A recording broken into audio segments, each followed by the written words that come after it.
Welcome back to the Deep Dive. Today, we're really getting into something big, the global cybersecurity market in 2025. And look, this isn't just about numbers going up. It's a fundamental transformation. How services are delivered, how they're priced, how we all consume them. It's changing. We'll unpack the key things driving this, what we're calling a perfect storm. You've got AI integration accelerating, increasing regulatory pressures demanding more, and of course the threats themselves just keep evolving. Right. And our goal today for you listening is really to boil down the key insights from, a whole stack of recent reports and analyses. Think of this as your shortcut to understanding what's genuinely shifting in cybersecurity and maybe more importantly, why it matters for, pretty much anyone navigating the digital world today. Okay, let's get into it then. So first off, just the sheer scale is huge. Global cybersecurity spending hit, $212 billion in 2025? That's right, $212 billion. Which is a 15.1% jump just from 2024. That alone tells you something about the investment pouring in. It really does. And if you zoom in a bit, look at the managed security services provider market, the MSSPs. That segment hit $38.85 billion in 2025. And projections show it nearly doubling, maybe hitting $69.2 billion by 2030. Doubling. Wow. Yeah. And what's fascinating there, I think, is it points to this massive reliance, this strategic shift towards using outsourced expertise. Companies just can't handle the complexity alone anymore. That makes sense. Outsourced expertise. And it's not just the overall size, but where the growth is happening, right? Like Asia Pacific. Exactly. Asia Pacific is the fastest growing region. We're talking a 15.8% compound annual growth rate, the CAGR. That's significantly outpacing other places. Okay. You look at China's domestic market alone, $31 billion back in 2024. And the whole security operations center, the SOC market in that region, it's just exploding. So how does this connect back to, say, enterprise priorities? What are companies actually doing? Well, you see it directly in the budgets. Enterprise security budgets now average 13.2% of the total IT spend. 13.2%. That sounds high. It is, especially when you compare it to just 8.6% back in 2020. That's a pretty significant jump in just 5 years. Yeah. And it poses that question, right? Like, what does this tell us about how companies perceive the threat environment now and the value they're placing on security? It's clearly not an afterthought anymore. No, it sounds like a core business need. Precisely. Worth a much bigger slice of the IT pie. Okay, which I guess leads us neatly into the real game changer everyone was talking about, AI, artificial intelligence. Oh, absolutely. The AI cybersecurity market itself is just booming. Was it $26.29 billion in 2024? Projected to hit over $100 billion, $109.33 billion by 2032. Yeah, the growth there is phenomenal. Mm. And the practical impact, it's pretty profound. Some reports are saying, 85% of cybersecurity tasks can now be automated? 85%. Think about that. It lets providers offer 247 monitoring, 247 response, without needing to proportionally scale up their human teams. That directly tackles the huge talent shortage in the industry. Right, the human gap. Hmm? But AI isn't just automating tasks, is it? It's doing something, maybe even more fundamental, to pricing. Exactly. This is where it gets really interesting. AI is fundamentally disrupting the old pricing models. That traditional per user or per device cost, it's dying out. So what's replacing it? We're seeing these new AI-powered models emerge. Things like paper conversation, maybe $2 a pop, or paper hour, $4 an hour, or even, get this, paper resolution, like near 99 for a successful security outcome. Paper resolution. That's outcome-based. Totally. It's a massive shift towards outcome-based pricing. Customers are starting to pay for measurable security improvements, actual results, not just for licensing some tool or booking consultant hours. Yeah. And it makes sense, right? When you consider that AI tools, according to some studies, can save companies over $2 million per data breach because they detect and respond so much faster. So the value proposition is clear. Very clear. It's not just cost savings. It's about actually shifting the risk. Providers using AI can start to, almost guarantee outcomes in a way that older best effort models just couldn't. Okay, so AI is changing pricing. What about how services are actually delivered? Is that shifting too? Oh, definitely. We're moving way beyond just basic monitoring. The focus now is much more on proactive threat hunting, rapid incident response. And MDR, managed detection and response, that seems to be leading the way. MDR is huge, yes. It embodies that proactive stance. And a critical piece enabling this shift are these online cybersecurity marketplaces. Ah, the marketplaces. Yeah, these platforms are major disruptors. Why? Because they tackle those market inefficiencies head on. The talent shortage we mentioned, the need for specialized skills on demand. Traditional providers often struggle with true 24/7 coverage and just the sheer hours needed for managing tickets and alerts. Marketplaces offer a different model. Do you give some examples of how they work? What benefits do they offer? Sure. They give you on-demand access to really specialized expertise, like a fractional CISO services, a virtual CISO. Right, so you don't need to hire a full-time, very expensive executive. Exactly. You can get that strategic guidance for, maybe $1,000 to $5,250 a month through a marketplace versus maybe $250,000, $350,000 a year for a full-time CISO. Huge savings. And platforms like CISO Marketplace, I think it's CISOmarketplace.com and also CISO Marketplace services. They're good examples of this, right? Offering those kinds of comprehensive solutions. Precisely. Those platforms really exemplify the trend. They transform delivery using automation, standardization, and importantly, that risk-based pricing we talked about. So pricing is tied to actual risk, not just hours spent. That's the idea. Linking price to risk exposure and security outcomes. So you'll find comprehensive offerings on these platforms, pen testing, compliance assessments, those VCISO services, security training, often bundled into flexible subscriptions, especially for mid-market companies that need that flexibility. And it's not just startups or specific platforms. We're seeing government initiatives like this CISO Cyber Marketplace. And big enterprise players like CrowdStrike have their own marketplaces too. So it's a broad trend. It definitely is. It shows this model has legs across different sectors. Okay, so we've got market growth, AI disruption, marketplace delivery. Wow. But what about regulation? That's always a big driver in security. Oh, massive. The regulatory landscape is applying immense pressure right now. It's a huge demand driver. Like DORA, the Digital Operational Resilience Act. Exactly. DORA went live January 17th, 2025. And it mandates, for financial firms, reporting major incidents within a really tight 4-hour window. 4 hours. That's intense. It demands incredibly mature and rapid incident response capabilities. And that's just one example. Right. There's NIS2 as well. Yes, the NIS2 directive. It expands strict cybersecurity requirements to a much broader range of critical infrastructure sectors. Energy, transport, health, digital infrastructure, and more.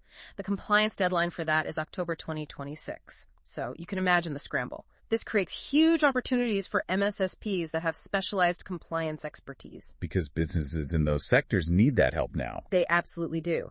It underscores that compliance isn't just a checkbox exercise anymore. It's a primary driver of security investment and service demand. And does this regulatory pressure lead to more specialization among providers? Definitely. We're seeing providers developing really deep industry-specific knowledge. Healthcare, finance holds about, 14.6% of the market share? Manufacturing. They all have unique compliance needs. So providers are specializing. And it also fuels that shift back to outcome-based pricing because organizations need proof, measurable results that they are actually compliant, not just, effort. Okay. So beyond regulations, what about the structure of the market itself? We're hearing a lot about M&A, consolidation. Yeah, there's a lot of activity. 2024 saw 405 deals worth a combined $50.75 billion. Wow. And what's really notable is that 50% of the billion-dollar deals were led by private equity. Private equity moving in big. And some major moves too, right? Yeah. HPE buying Juniper, Thoma Bravo acquiring Darktrace. Exactly. HPE and Juniper for $14 billion. Thoma Bravo taking Darktrace private for $5.3 billion. These are significant acquisitions. What's the strategy behind that? Why the consolidation? Well, the main driver seems to be platform integration. There's a strong preference emerging for comprehensive security suites from fewer vendors, rather than trying to stitch together lots of different point solutions from multiple vendors. Trying to simplify things. Absolutely. It's a strategic response to the fragmentation that's plagued security for years.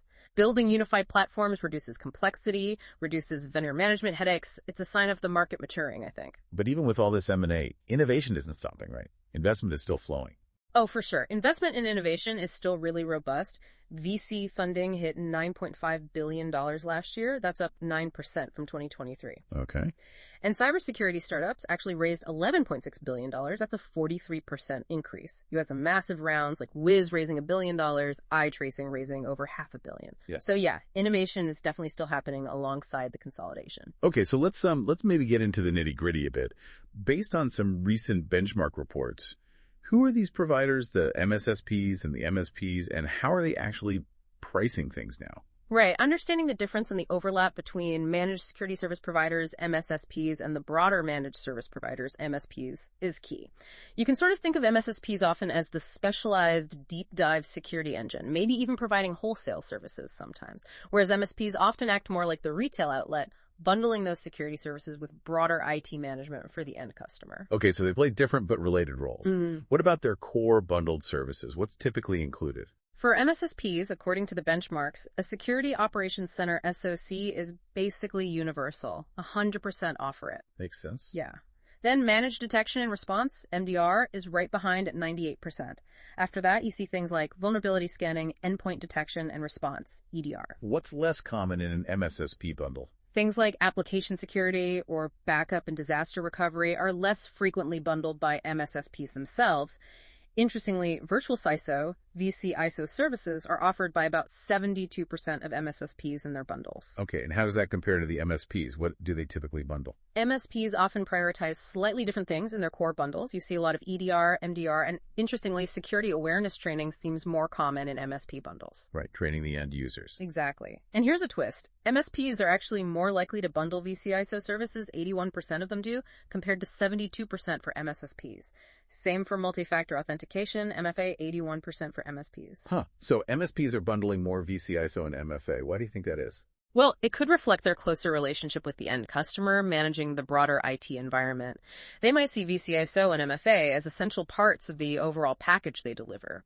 It really highlights how that division of labor works, or sometimes needs to work better, between the specialized MSSP and the client-facing MSP. Let's talk dollars. What are the average prices looking like? Per endpoint, maybe. Okay, so for MSSPs, a basic bundle averages around $45 per endpoint per month, though the range is pretty wide, like $0 up to $200 in some cases. Zero. How does that work? Could be part of a larger deal or maybe a very, very basic tier. But $45 is the average for basic. For a premium MSSP bundle, the average jumps to $73 per endpoint, with the range going up to maybe $300.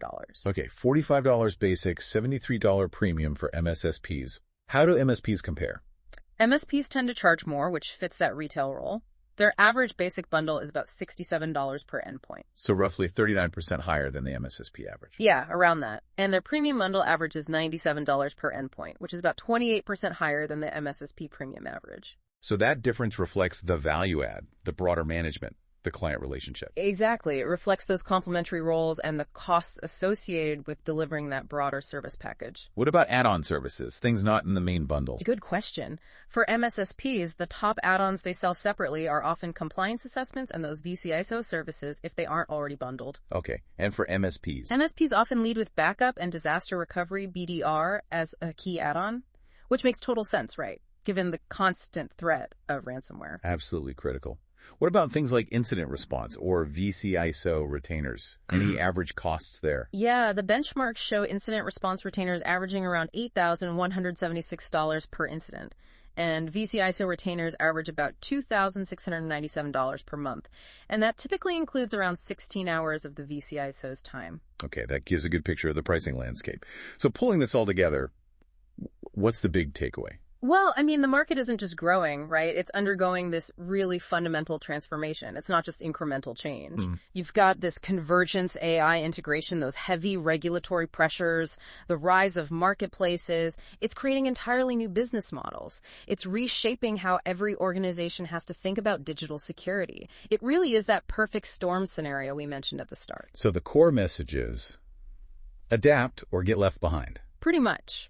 Organizations and providers, too, that really lean into these shifts, embracing usage-based, outcome-based pricing, investing properly in AI-powered tools, using marketplaces effectively, they're the ones who are going to gain a significant competitive edge. And the market size projections reflect this huge shift. We're looking at potentially $500 billion, maybe even $552 billion by 2030 or 2032. That's not just inflation. It's structural change driving that growth. And underlying all of this is the talent gap, right? That 3.5 million unfilled cybersecurity jobs figure by 2025. Exactly. That shortage isn't going away. It just reinforces the need for managed services, for automation, for specialized development. It makes all these shifts towards efficiency and outcome-based delivery even more critical. So, maybe a final thought to leave our listeners with.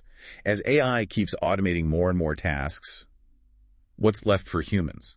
That's the big question, isn't it? What becomes the truly indispensable, uniquely human role in cybersecurity over the next decade? Strategy, complex problem solving, ethical oversight, and how does that change how we even define a security outcome? What stands out to you, thinking back over everything we've discussed, as the single biggest shift happening right now?